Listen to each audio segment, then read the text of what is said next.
Hey everyone, welcome to my channel. If you enjoy content that's clear and actually helpful, don't forget to subscribe. I share videos you can really use. Let's get started. Many people ask if they can download Microsoft Outlook directly onto their Chromebook.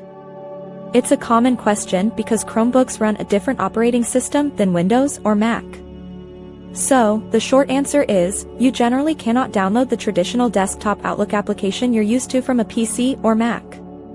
Chromebooks operate on Chrome OS, which doesn't support those specific executable files.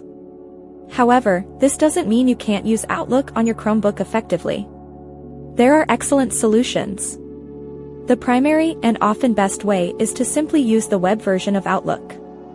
Open your Chrome browser and go to Outlook.com. This web interface offers nearly all the features of the desktop app and runs smoothly. It's designed to work perfectly within a web browser, giving you full access to your emails, calendar, and contacts.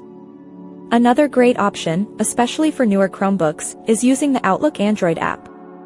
Most modern Chromebooks have access to the Google Play Store. You can open the Play Store, search for Outlook, and download the official Microsoft Outlook app. This version is optimized for Android devices and often provides a more familiar app experience, though it's the mobile version, not the full desktop one.